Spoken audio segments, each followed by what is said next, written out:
मुंबई के निकट माता बगलामुखी मंदिर के निर्माण के लिए आपके सहयोग की अपेक्षा रखते हैं। अगर आप सहयोग करना चाहते हैं तो पेटीएम, बैंक ट्रांसफर या यूपीआई से दान कर सकते हैं और ये दान इनकम टैक्स में आयकर धारा 80G के अंतर्गत टैक्स में छूट का लाभ भी ले सकते हैं। इसके बारे में अधिक जानकारी नीचे डिस्क्रिप्शन में दी गई है। मुंबई के निकट वज्रेश्वरी में 2 दिन का गोपाल सुंदरी साधना शिविर का आयोजन होने जा रहा है। इस साधना में आप अपने जीवन में आकर्षण शक्ति, धन की शक्ति तथा माता लक्ष्मी की कृपा प्राप्त कर सकते हैं। हर प्रकार की सुख सुविधा, सुख समृद्धि भी प्राप्त कर सकते हैं। आप अपने व्यापार में, नौकरी में, काम में उन्नति के साथ शत्रुओं से अपना बचाव करने के साथ अपने पूरे परिवार को भी सुरक्षा दे सकते हैं।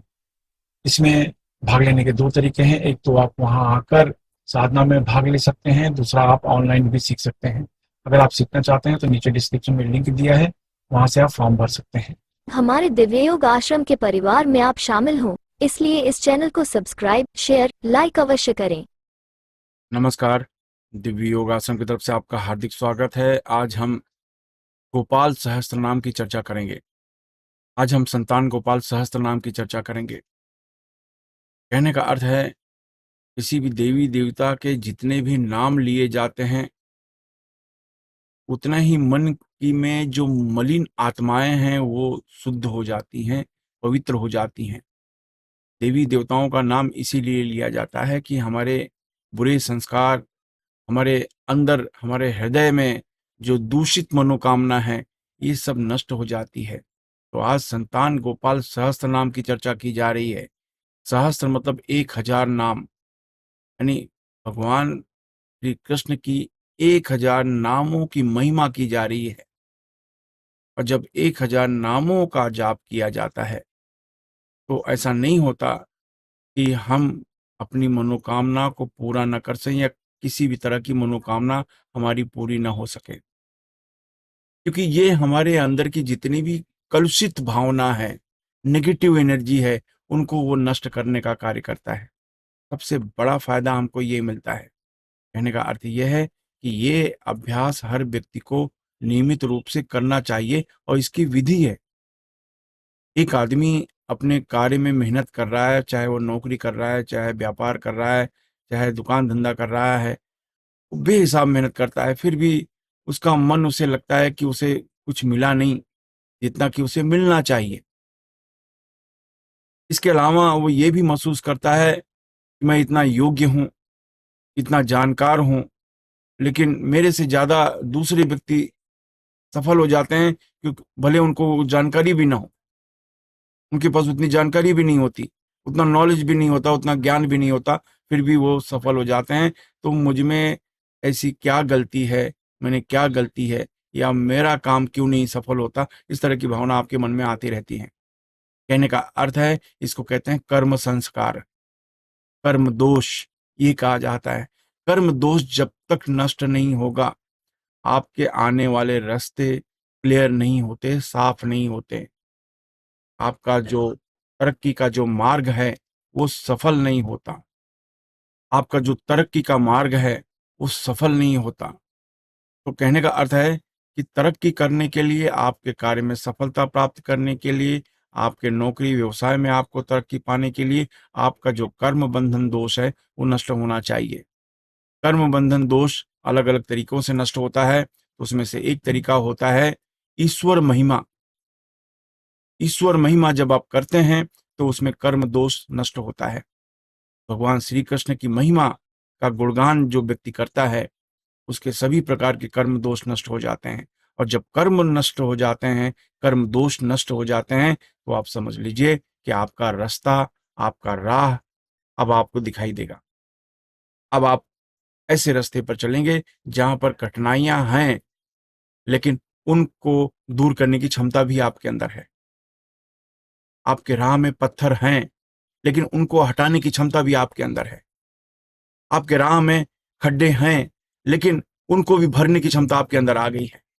इसकी वजह से आपका जो राह है वो बढ़ना शुरू हो जाता है। आप अपने रास्ते में बढ़ना शुरू कर देते हैं। कहने का मतलब है कि संतान गोपाल सहस्त्र नाम बहुत ही खास माना जाता है बाकी सहस्त्र नामों में, क्योंकि ये आपके कर्म दोष को दूर करता है। ये आपको धन नहीं दिलाता, ये आपको नौकरी में तरक्की नहीं देता, ये आपको बिजनेस में तरक्की नहीं देता, बिल्कुल नहीं देता। लेकिन तरक्की की राह में आने वाली जो रुकावटें हैं, अड़चने हैं, उनको साफ करता है। इतनी बड़ी बात है, बहुत बड़ी बात है। और एक इंसान को यही चाहिए, यही चाहिए। एक इंसान धन चाहता है, लेकिन धन का वो जरिया नहीं जानता। अगर उसके पास जरिया ही नहीं है तो धन कहां से टपकेगा? क्या उसके पास आसमान से टपकेगा? ऐसा नहीं होता। अगर जरिया है तो ही तो धन आएगा। आपने लिंक बनाया नहीं, धन आएगा कहां से? जरिया को कहते हैं हम लिंक। तो कनेक्शन तो बना नहीं, धन आएगा कहां? आप बैठ गए और सोच रहे हैं धन आ जाए, कहां से धन आएगा? आप जरिया बनाइए। तो संतान गोपाल सहस्त्र नाम से एक जरिया बनता है। आपके जो कर्म दोष हैं वो नष्ट होते हैं और आपका आगे बढ़ने का रास्ता साफ हो जाता है। इसकी खास विधि है। हम करें क्या? ढीले ढाले वस्त्र पहनकर शांत कमरे में बैठ जाओ। जमीन पर नहीं बैठ सकते तो किसी कुर्सी पर या सोफे पर शांत होकर बैठ जाओ। अपने सामने 5 चिरमी दाने ले लो, 5 चिरमी दाने। चिरमी दाने जो आप लेंगे वो लाल चिरमी दाने होने चाहिए। लाल चिरमी दाने, लाल चिरमी दाने माता लक्ष्मी का प्रतीक माना जाता है। लाल चिरमी दाने जो होते हैं रेड कलर के, वो माता लक्ष्मी का प्रतीक माना जाता है। 5 लाल चिरमी के दाने आप एक कटोरी में रख लो। बस एक कटोरी में रखो, सामने घी का दीपक जलाओ, उसकी दिशा पश्चिम की तरफ रहेगी। सामने आप बैठ जाओ। सामने बैठने के बाद आप एक प्रकार का चक्र मुद्रा लगाओ। ये देखिए, ये चक्र मुद्रा है। ये मुद्रा लगाओ। ये मुद्रा लगाने के बाद आंख बंद करो, दोनों आंखों के बीच में ध्यान दो और 10 बार आप प्राणायाम करो। जितनी देर तक हो सके रोक के रखो, फिर धीरे से छोड़ो, फिर जोर से खींचो। जितनी देर तक हो सके रोक के रखो, फिर धीरे से छोड़ो। इस तरीके से आपको 10 बार प्राणायाम करना है। प्राणायाम खत्म होने के बाद यही मुद्रा लगाएंगे और खास प्रकार का मंत्र का जाप करना है और सिर्फ 11 बार, 11 बार मंत्र का जाप करेंगे। और वो मंत्र है ओम ह्रीम श्रीम क्लीम देवकी सुतनंदन क्लीम नमः। ओम ह्रीम श्रीम क्लीम देवकी सुतनंदन क्लीम नमः। ओम ह्रीम श्रीम क्लीम देवकी सुतनंदन क्लीम नमः। ओम ह्रीम श्रीम क्लीम देवकी सुतनंदन क्लीम नमः। ये मंत्र आपको 11 बार जपना है, सिर्फ 11 बार। 11 बार जपने के बाद यही मुद्रा लगाकर आप इंटरनेट से संतान गोपाल सहस्त्रनाम को डाउनलोड कर लीजिए। एक पेपर में प्रिंट आउट निकाल लीजिए, अपने सामने रखें और यही मुद्रा लगाकर आपको एक पाठ करना है। जो भी है इसको देखकर, देखते हुए आपको एक पाठ करना है। बस एक पाठ करने के बाद फिर से यही मंत्र 11 बार बोलना है। यही मंत्र 11 बार बोलना है। आपका अभ्यास खत्म। ये हो गया एक बार। इस तरीके से आप इसको जन्माष्टमी के दिन करें तो समझ लीजिए कि आपने 10 दिन किया सामान्य और जन्माष्टमी में एक बार किया, यानी 10 बार और दिनों में किया और जन्माष्टमी में एक बार किया तो सब बराबर माना जाता है। यानी 10 गुना ज़्यादा फल देता है जन्माष्टमी में जो भी आप प्रयोग करते हो। तो जन्माष्टमी में ये प्रयोग करें और नहीं तो किसी भी अष्टमी को ये प्रयोग करें, नहीं तो किसी भी शुक्रवार के दिन ये प्रयोग करें। किसी भी शुक्रवार के दिन सूर्य अस्त होने के बाद ये एक दिन का प्रयोग आप करें। लेकिन जन्माष्टमी में करेंगे तो आपको बेहिसाब लाभ मिलेगा।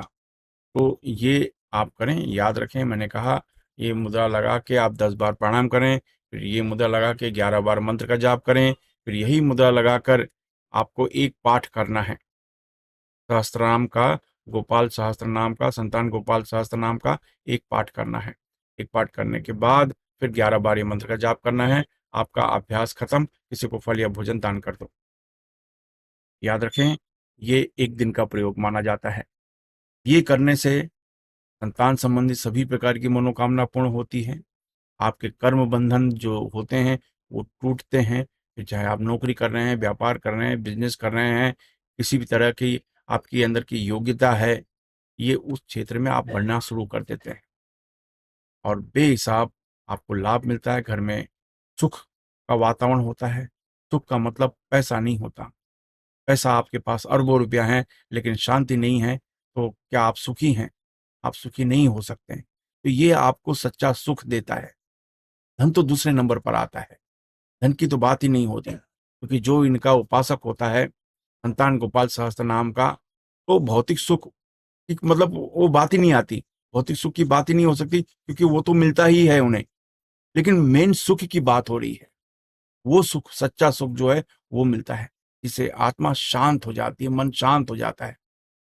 ये बहुत ही भाग्यवान लोगों के नसीब में होता है।